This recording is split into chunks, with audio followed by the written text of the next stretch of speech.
We're all at this point very familiar with ARGs and the hold that they have on the internet. They pose as rabbit holes and mysteries that the viewer can take place in to help solve and watch unfold, giving us some of that old internet magic back.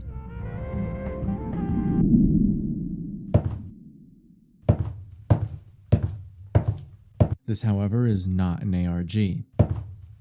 At least not anymore.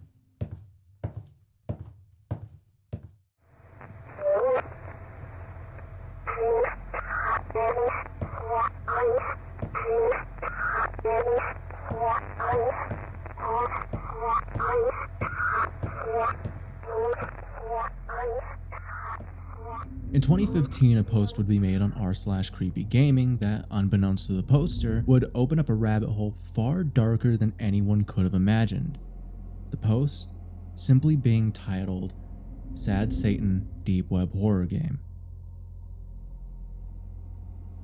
Reddit user 86 Hachiroku posted gameplay from his own channel, Obscure Horror Corner, with no text body, simply just showing off what seems to be an obscure game he found and uploaded to his channel. The gameplay has no commentary, and as of today, the video has no description either. Curious. There are only 4 current videos on the channel about Sad Satan, all of which have no description, no commentary, and a very loose theme tying them all together. The gameplay loop seems to just be walking around, having some spooky sounds around you, and having images flash on screen. So what exactly is the mystery here? Clicking on the video from the Reddit post made me realize that the gameplay being shown is actually a part 2, but reading through some of the comments, it seems as if at one point this was showcasing part 1. Even more curious.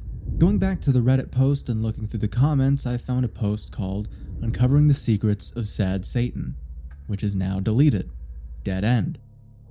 This was my initial experience trying to revisit the old internet mystery of Sad Satan in modern day. Pretty anticlimactic, right?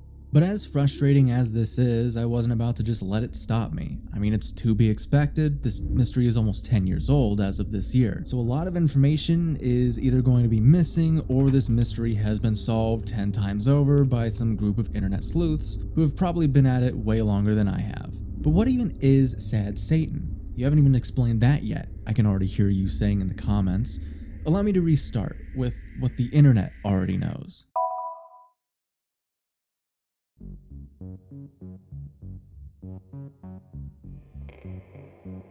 Sad Satan is touted as a deep web horror game that made its first appearance on the channel mentioned prior, Obscure Horror Corner, who claimed to have received this game file from an anonymous subscriber. The game is supposed to be the scariest and most disturbing game ever made. Very quickly after the first 3 initial gameplay videos were released, Kotaku would pick up on this, write an article about it, and get an interview with both Obscure Horror Corner and the subscriber who sent the link, somehow. This article being titled, "A Horror Game That May Be Hidden in the Darkest Corners of the Internet." The article gives us a look into all of the obscure and disturbing imagery shown in the series of videos so far, and we will be coming back to this later. This article took the game from blowing up on Reddit to blowing up everywhere almost instantly, starting a hunt by various online communities to figure out what this game is, who made it, and why. Several theories started springing up around the game's origin, from a cult recruitment tool to a dark web psyop, all due to the strange images and audio that seemed to try and tell you a story. But here's the thing, something wasn't adding up. The deeper I went, the stranger it got, and the more I found. So let's go back to the beginning.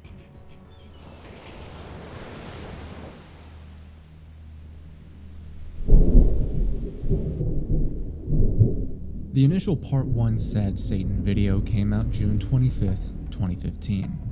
Let's take a look.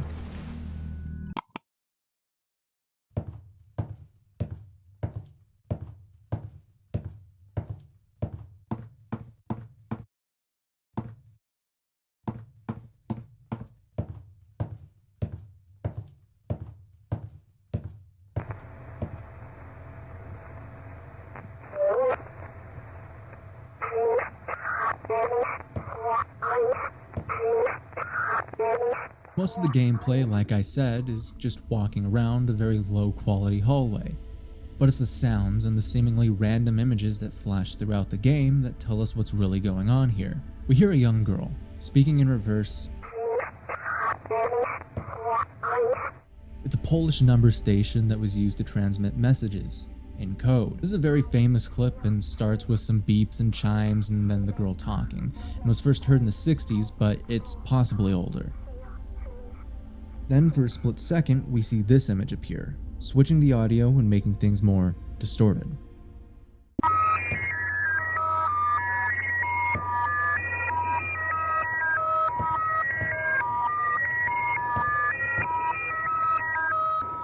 Later on, we hear some slowed down screams, then a weird one. It's a slowed down song of someone saying, "Keep pushing me over and over and over again. Follow the beacon, Our Lady Liberty stands for none. It's a vicious world eating her own."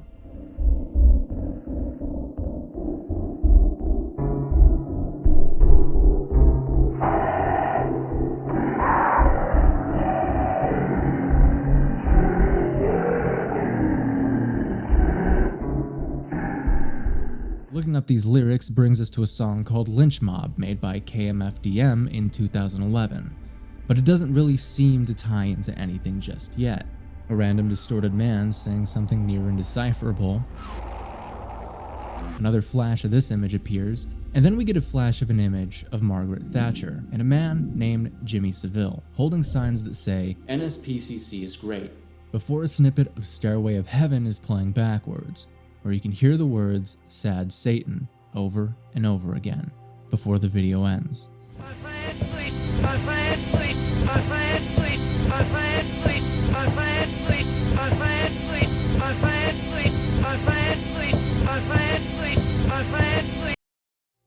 So what exactly can we get from this? Well, honestly not much. So far it seems like just an edgy project, no real themes between the pictures, all just kinda random, right? The image here depicting a man in the hallway surrounded by horns is from Walter Sanders, a German photographer. The photograph is of Franz Joseph IX, Prince of Thurn and Taxes, who it seems, after doing some research, really just liked hunting. Neither of these people seem too important to the story and feels more like just a creepy picture thrown in here to make you feel uneasy. The other image, on the other hand, this one is an interesting choice. The pictures depicting Margaret Thatcher and Jimmy Savile holding the sign saying "NSPCC is great" has some very interesting implications. The NSPCC is the National Society for the Prevention of Cruelty to Children. Jimmy Savile was a well-known BBC host of his shows such as Top of the Pops and Jim'll Fix It. He was knighted by Margaret Thatcher, donated millions of dollars to children's hospitals, and won many prestigious rewards throughout his life for his selfless actions. When he died, however, he was outed for over 400 different counts of sexual abuse, most of them against children, making him one of the most prolific law the UK has ever seen. He used his connections and power to abuse children and the elderly as his main victims in the hospitals he was funding. This image is a clear indication of child exploitation and the elite, showing how they mock their own victims through their charity work. The music choice for this part as well is very interesting. More than likely, this is an indication as to why the game is named Sad Satan. Led Zeppelin's Stairway to Heaven has been the target of many conspiracies due to what it sounds like when playing backwards.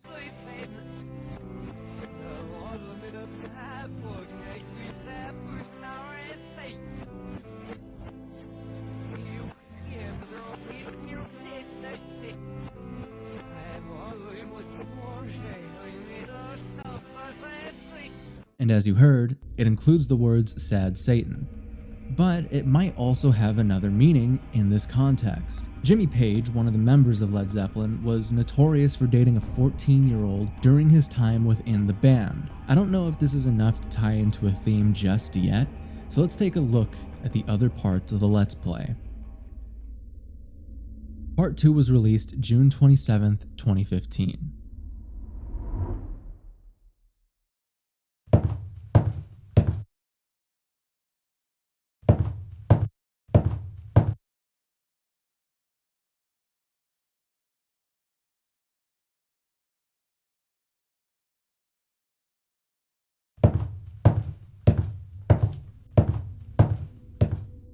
The video shows something not seen in the last part, a door.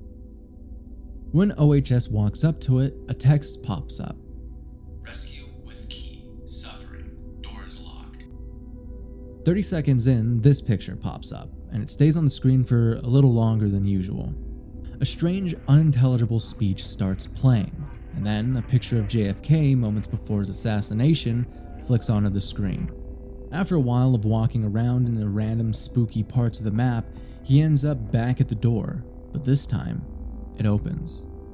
Walking through it, an image of Baphomet appears, and then the Led Zeppelin reversed comes back just for a second. After this, something very interesting happens. A little girl appears. Not an image, an actual in-game asset. As he gets closer, we see that her face is disfigured, covered in blood from the open wounds that cover her head. This triggers a new mechanic.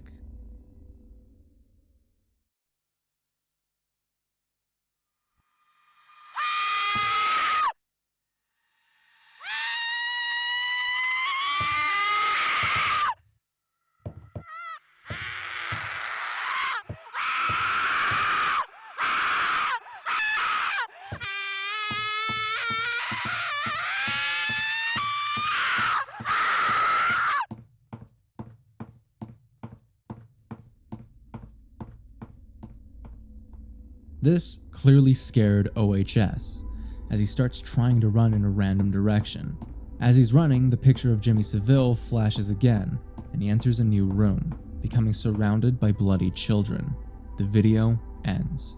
This part feels a lot more technically advanced than the beginning. Not by much, but most definitely better. So let's break it down.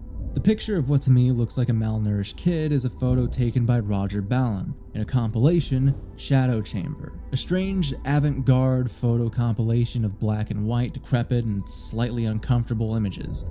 It's a strange picture, but not the most disturbing in the catalog. The JFK photo that appears, along with everything else, makes almost no sense, and I'm honestly not really sure why it's here. The Baphomet picture, along with the snippet of Led Zeppelin, seems to just be another hint at the game's name if you didn't get it the first time. But the Jimmy Savile picture popping up right after we run into a bloodied child, it's clear that that's the message this game is trying to push. Although, the plot at this point feels a bit messy and I'm not exactly sure where we're going here. It still feels like these images are just put here for shock factor.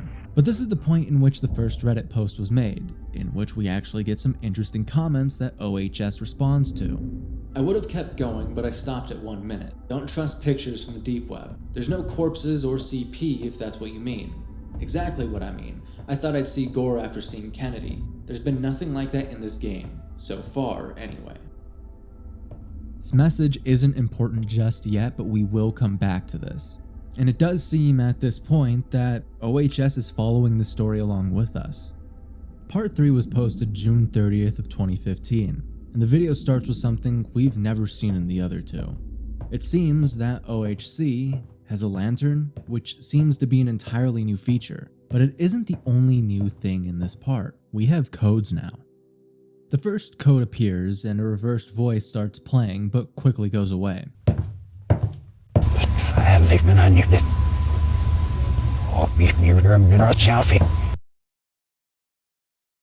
After this, we get what appears to be a pitched-down version of a speech from Charles Manson, a very famous cult leader and serial killer. I live where there's no TV, there's no radio, there's no clocks, there's no electric lights. The girls carry water, they don't wear makeup, they have their babies by themselves. They go in the shack and squat down and have their babies. I live on the ground. I live on the earth. I lived in Hollywood, and I had all that. The Rolls Royce and the Ferrari, and the pad in Beverly Hills. I had the surfboard and the Beach Boys and the Beaskies and the Neil Diamond and the Rob Scott and the Jimmy Strickland and Elvis Presley's, Mesca Bestleys and all them guys. Over time, more and more codes show up, and then we get a picture of one of the rooms, with a strange song playing in reverse.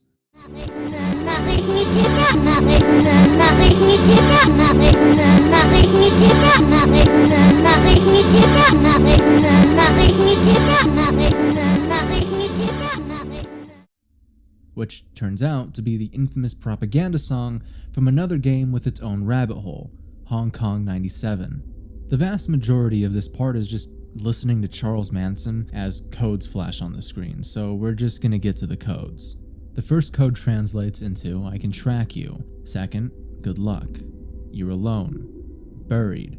Kill, kill, and kill again. You are on my list. 5, victim.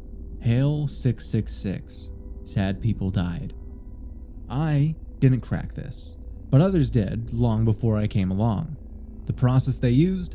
I honestly don't even know. Something about subtraction? I'm kinda dumb, but it is interesting. Searching around as to what this could even mean pointed out to multiple theories.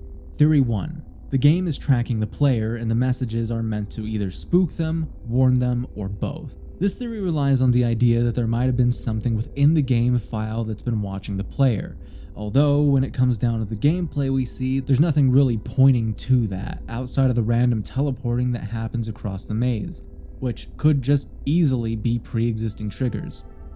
Theory 2. This has to do with the infamous satanic sex cult Satanists of Ash Tree Close, which is a British cult operating in Wales. It had 5 members and was a notorious child trafficking ring. This fits with the theme of the other 2 parts, so it makes sense, but honestly, I'm not so sure. Something about this game isn't adding up, so let's go ahead and dive deeper.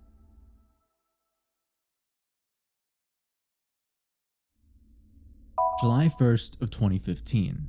We get something different. The Kotaku article. In the deep corners of the internet, a video game is said to exist. It's called Sad Satan, and it's a horror game unlike any other I've come across. Sad Satan cannot be bought at GameStop, nor can it be downloaded digitally via traditional storefronts like Steam. It allegedly can only be downloaded via the tools that can access the hidden depths of the internet like Tor. This article has a lot of information in it about how OHC got his hands on the game and his experience so far. We aren't going to read all of it since most of the article is just a breakdown of what the writer thought the game was, but we will be reading the interview of OHC, or Jamie as he's called, and the anonymous subscriber. A little while back, Jamie, the proprietor of the YouTube channel Obscure Horror Corner, says he dove into the deep web to download a mysterious game hosted on an Onion site. The file was called Sad Satan, and it was a horror game that piqued his interest. It was, after all, an obscure horror game that he could feature on his YouTube channel. I don't use the deep web too often, Jamie told me last week, but a month or 2 ago, a subscriber sent me a link and said they found something creepy, and knew that I would be interested, which of course I was. I did a malware check and other virus stuff on the file and it seemed okay, so I just shot ahead with it, Jamie said. What Jamie says he found was kind of inscrutable. Creepy, enigmatic, but inscrutable. Thankfully, Jamie actually documented his playthrough of the game. Jamie claims that the game came with a file that freaked him out so much that he ended up deleting the game off their computer. It was getting a bit strange. A notepad file that went along with the game kept appearing on my desktop each time I played the game with some gibberish messages. Jamie wrote on the first video's YouTube description. I asked for proof, but couldn't get any. I unfortunately have no screenshots of the notepad files, Jamie told me. They were genuinely gibberish text. It didn't seem to be in any language, just symbols and numbers really. I did notice 666 a few times, which fits, I guess, considering the title of the game. Jamie says he has no idea what the game is or who made it.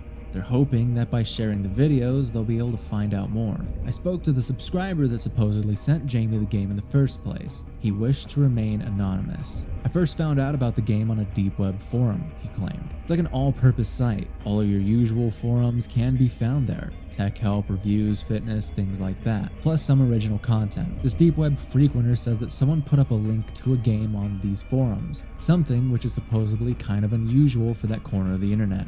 That was the first time I had seen a game posted on the site, he said. If media floated around on this website, it was more likely to be music and movies, not games, and certainly not user-created games. The user never specified whether it was his own content or someone else's, but I presume it was the user's game, he said. He signed off his post with ZK. My deep web informant doesn't know much about ZK. It is, after all, an anonymous forum. I have seen other posts sign off with ZK, mostly comments, which were very odd, he said. Some of the stuff ZK posted before was pretty weird. Dark view, satanic mumbo jumbo. Whether it's nefarious or all in good fun, I can't really say, he mused. He said that while it's entirely possible that the game has some dark ulterior motive, that he's waiting to see what else is contained within it before making a judgment. Apparently, the entire reason that he shared the game with Jamie was because he couldn't get the game to run on his own computer. So he, like the rest of us, can only experience the game secondhand. So now we have something more to go off of. Not only do we know where this game may have come from, but we also know that Jamie did in fact have descriptions in his videos explaining some of the story on how he got his hands on this, and that those descriptions had what has been explained as a broken link to download the game. So why delete the descriptions?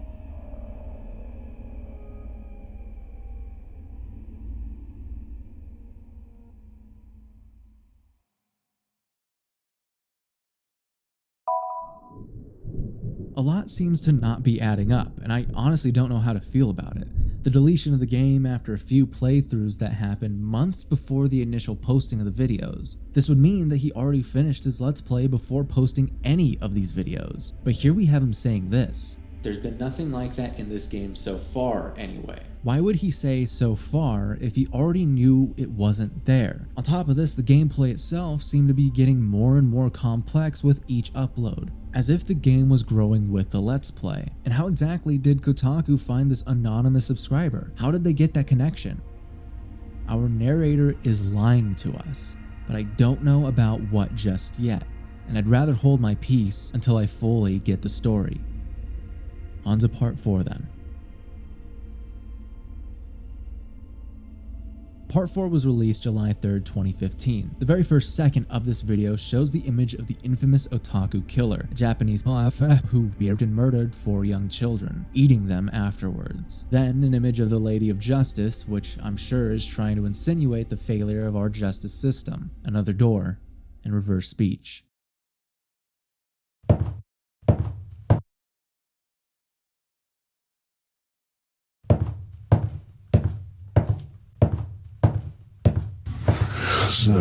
Ja.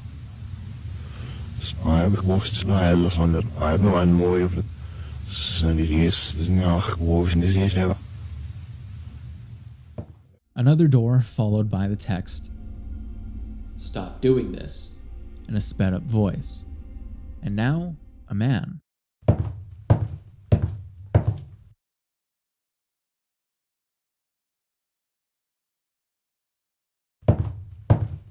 Walking out of the door, he runs into part of the map that we have never seen before, an open area that seems to be outside. Getting himself stuck, he runs around finding multiple doors, but only one opens. Another room type we haven't seen, a pink room. Once inside, the image of Jimmy Savile and Margaret Thatcher appear again.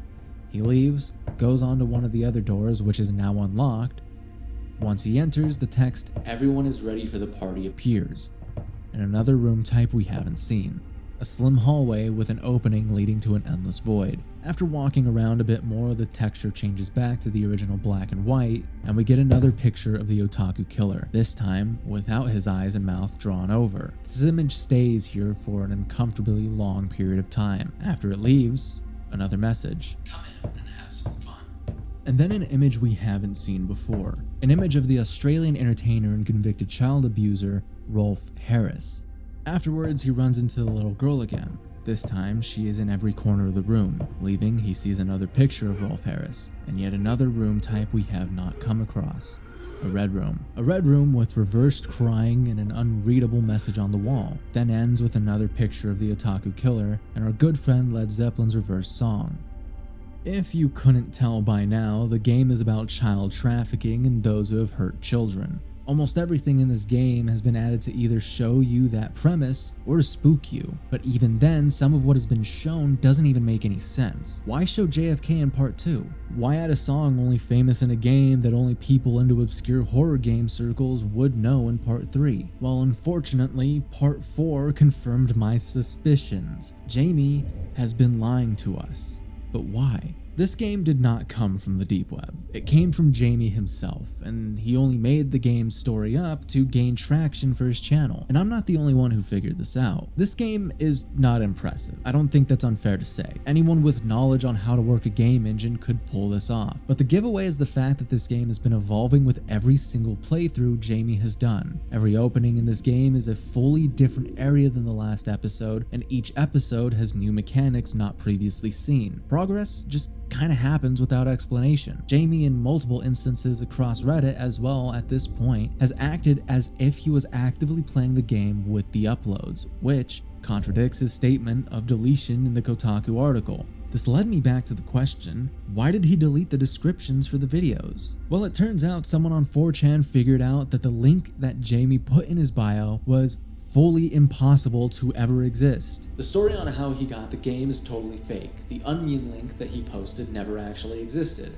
In fact, it's impossible to make it work with Tor. How do I know this? Very simple. Just check Wikipedia. Addresses in the onion pseudo TLD are generally opaque, non-mnemonic, 16-character alpha semi-numeric hashes which are automatically generated based on a public key when hidden services are connected. These 16-character hashes can be made up of any letter of the alphabet and decimal digits from 2 to 7. The key part in this is decimal digits from 2 to 7. Now take a look at the link he provided. That 9 shouldn't be there. He just made up the whole story to get subs on his YouTube channel. Proving that not only does this game not come from the deep web, it was impossible for it to have ever existed in the first place. Jamie, finding this out, deleted the descriptions as fast as he could. He didn't want to give up the ghost just yet. But why lie? ARGs at the time were still prevalent and it would have been fine, but he poised this as some giant internet mystery that totally exists. On top of this, once this 4chan post was made, people found an old comment from Jamie himself underneath one of his videos. Awesome stuff, bro. Keep up the good work. I love seeing these games. Thanks. I haven't been too active lately because I've been working on creating my own game. I'll hopefully have something about that soon enough. This added alongside the fact that people found out that Jamie actually lives in the UK, where most of the plot of Sad Satan takes place. Jimmy Savile, Margaret Thatcher, Rolf Harris, some of the cults, they all take place within the UK, for the most part. Take into account, Obscure Horror Corner was created in 2014, and Sad Satan was the video series that blew up their channel from 2,000 subscribers to over 100,000 subscribers in almost 2 weeks. It makes sense as to why he wanted to keep the mystery alive, but this was the worst way to do it. Once people started to figure out that he was lying, interest in the project quickly died. It was edgy to be edgy, a creepypasta that the creator wanted to make everyone think was real, but wasn't. And it was the realness and the deep web aspect of it that made this game so fascinating. If it wasn't tied to the deep web, honestly, no one would have ever even bothered with it in the first place. Jamie knew this, and so that's why he deleted the description. That is why he lied. But it wasn't over, and we haven't even gotten to the worst part. Because despite the confusion most were going through with this revelation, something truly disgusting reared its head into this mystery.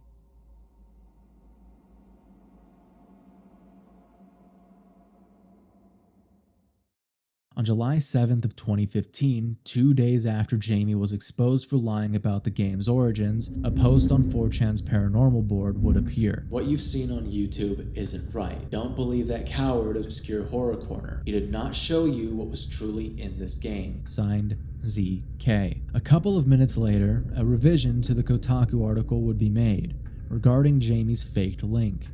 Fans of Sad Satan have spent a good deal of time analyzing the game, its references, and potential origins. The search has produced some interesting insights, many of which reinforce the idea that the game is about child abuse. Along the way, another question has popped up.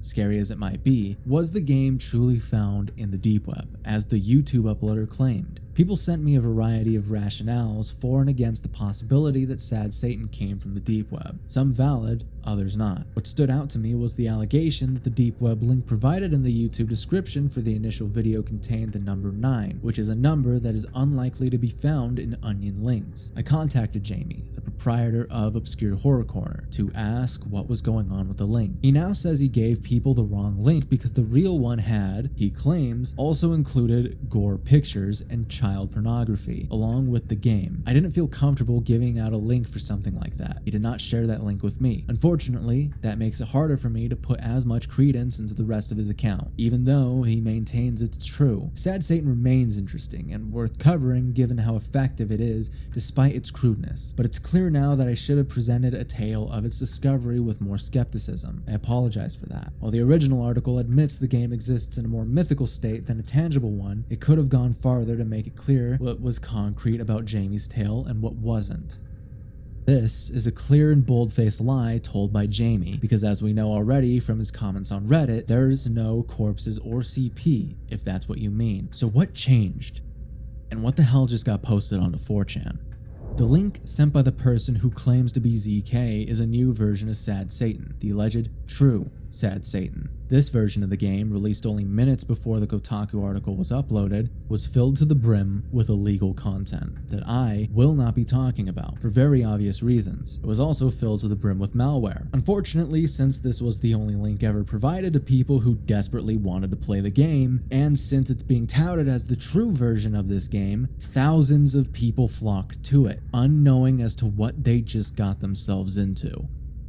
This link spread like wildfire across the web and became the video game of the week for so many content creators that it went mainstream again. Issue was, they didn't realize they were seeing real bodies, downloading backdoors onto their system and seeing real child victims. For the next couple of days, it was radio silence from Jamie, and everyone who downloaded the game ended up with a brick for a computer, as it was notorious for killing your hardware. The people who could carefully analyzed the contents of the file and found ties to multiple illegal videos that were being hosted on deepweb forums. Many of these people took to Reddit to warn against the download of this link. One brave soul even fully replaced all the files in the game to make it fully legal and okay to play. This version of the game was also found out to be a clone. None of the original files were even in this game, meaning it's not even the original. But remember, this post was made almost 18 minutes before the Kotaku article was updated. That, to me, is a full-on impossibility. Unless someone had inside knowledge of when this update was dropping, it makes no sense how this happened. And why all of a sudden did Jamie change his story? He went from saying that there's no CP or gore to saying yes, there is CP and gore in this game. Conveniently, when people started to out him for a fake link, and conveniently when a new link started to make the rounds on the website that called him out in the first place. But now we have an entirely new mystery. Who exactly is ZK?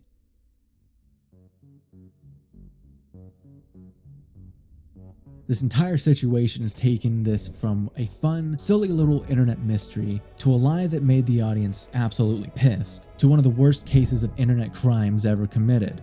We have 3 options and 3 theories. 1. Jamie was telling the truth. This theory has almost nothing to back it up, if I'm going to be honest with you, and in order to believe it, you have to disregard all lies Jamie has told throughout this rabbit hole. But let's play this angle for just a little bit. ZK is real and is who made this game. The anonymous subscriber is real and sent this game to OHC, and OHC played all of this in one sitting before he deleted it a month before posting it. He told people there was no CP and gore in this playthrough, and even though he changes his story later down the line, I have to make something up to kind of defend this real quick because it makes no sense otherwise. He carefully went through all of the gameplay and edited out all of the gore and CP, still having it on his computer either way, making him a criminal, but he lied about it so that way people felt more comfortable. The only real evidence helping this case is that the new version doesn't have most of the original images, and that the clone is a pretty bad knockoff, with most of the in-game assets and the map itself not really matching the Let's Plays. This one is the hardest theory to believe, and honestly, I don't know anyone that does believe it.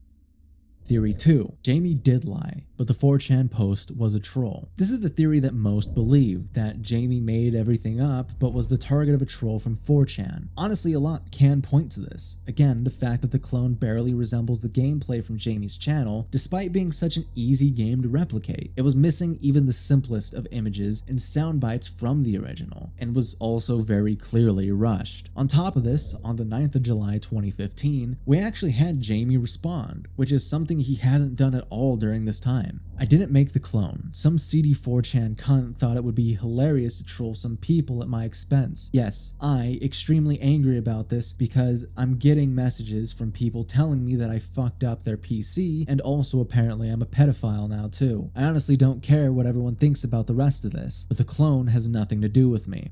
Responding to allegations of the files being under his name, I looked up program to change file dates a second ago, and apparently there is something that can do that. It being uploaded before the Kotaku article, if it was, well, when I think deepweb, the first thing that pops up in my head is drugs and CP. So I don't think it's unrealistic for someone to just decide to make a clone with CP in it. My name is in pretty much every write-up I see about the game. I imagine it would be easy to create a new user with my name considering everyone knows it now. Really though, I know everyone thinks I made Sad Satan, but making a file containing CP and a virus is on a whole new level to that. The thing that makes me so angry about this is that my full name has been used by some people in videos about the game, and some of the write-ups, I'm not just an anonymous YouTuber now. My reputation is being damaged by this clone bullshit.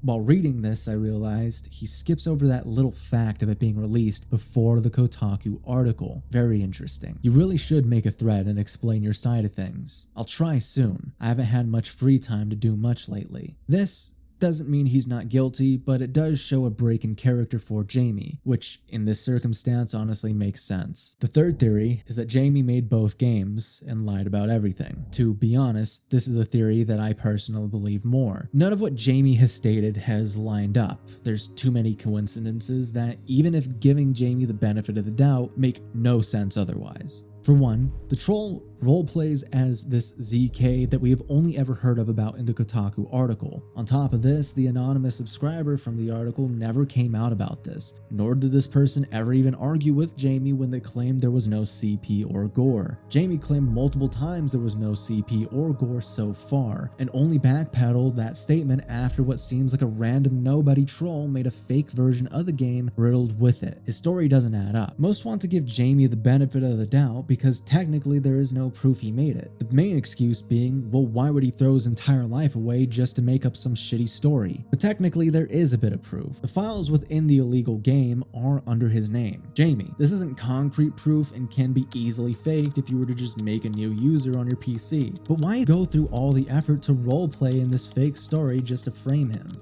But after he has lied about almost everything to keep this game going, I honestly think he did something very stupid to keep people from calling him a liar. And it seems I wasn't the only one who thought this either. Unless he was lying, which is completely plausible, the logs did have his name in them. A name text log isn't exactly the hardest thing to fudge. It's pretty easy to forget and not notice also, just like how it's easy to not know onion links don't actually have the number 9 in them. His name is in the files, he has the original videos, he lied about the gore and CP. Looks pretty suspicious to me. If the original had that in it, then it must be made by the same person. The guy who searches and plays obscure horror games would probably have stumbled across Terror Engine. He also said he was making a game in the past. Sounds the most plausible that he made it. I don't know. I just don't see the motive for putting in the malware and the CP. It doesn't quite add up. That instead of just releasing this interesting AR style horror game as is, he'd put in stuff that would definitely make it illegal and definitely garner the wrong kind of attention eventually, to make it look like someone else made the game and not him. The whole reason the game got popular was because it was some mysterious game that no one has played except for him, which was sent by some mysterious guy. After people found out the link wasn't possible and he was lying, they were saying he probably made the game. Then after that, the game gets posted on 4chan with gore and such, and his story changes to him giving a fake link on purpose, saying it was because of gore and such around the exact same time, which he said the game had none of that beforehand, which which also means he had the idea in his head of it having that. It would be a very clear way of getting views on his YouTube channel and still make it seem like he got sent the link. I don't see a troll downloading Terror Engine, making these levels, which would probably mean they have messed around with it a good amount, and especially going into the error logs and changing the C drive it's located in to have his name to possibly make it look like he made the game. Either it's him or some dude trying to frame him, which would have meant that the framer would have had to plan it from the start, most likely. Jamie was also quiet for most of this. Most of his excuses for this were, I don't have time. But let's be completely real here for a second. If you were being accused of creating a game filled to the brim with malware that bricked people's PCs and making people unknowingly download CP onto their computer, which is also insinuating that you yourself have CP on your computer, and that you did all this to simply keep your channel afloat, I feel like you would have time to respond, especially since your real name has been thrown around throughout this entire situation and people are blaming you for all of it.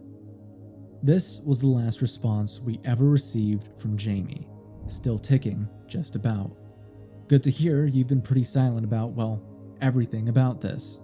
There is another theory, however, dealing with someone named Gary Graves, and I'm gonna stop us here right now. The only reason I'm throwing this in is because it's technically part of the story. This theory is a complete shot in the dark at some random 4chan user who was arrested for possession of CP. There isn't a link between Gary Graves and the Sad Satan gameplay, however, and it seems like this theory stemmed from none other than Mama Max. So do what you will with that information. So where exactly is this story now? Well, with no real proof and no response or update outside of a couple things, it's a complete dead end. On July 4th of 2015, Jamie released a part 5 to Sad Satan, and at the time of recording, it has been lost to time, being taken down by YouTube. As it stands, part 4 is the last video on the Obscure Horror Corner channel. All that was left was speculation, as once the link for the real version was scrubbed from the internet, the game just became another internet legend, and most of the story is buried behind 10 years of progress within internet history.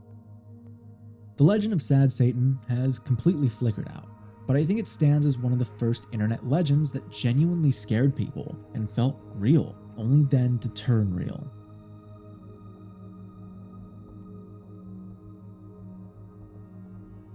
I remember being a kid and hearing about this game back in 2015 and seeing it make the rounds all over YouTube, thinking to myself, this is the scariest game ever made ever, and if I were to watch these videos, it would give me nightmares for weeks. This simply being because of just how hyped this game was. Watching these videos back 10 years later and finally going through the deep dive of Sad Satan, I realized it's not as scary as it was made out to be. Maybe it was the hype, maybe it was just a product of the time, who honestly actually knows at this point. I very much do regret not taking this deep dive a lot sooner, simply because I feel like maybe it could have kept some of that magic if I did. The internet's a very strange place, and it's filled with a lot of strange things. This probably isn't the strangest thing that's ever happened on YouTube, but it is up there. And this story kinda, to me at least, shows where people are willing to go to save themselves. Or, depending how you think of the ending, it shows how far people are willing to go to get a quick laugh out of other people's suffering. Either way, what we do know about Sad Satan so far is that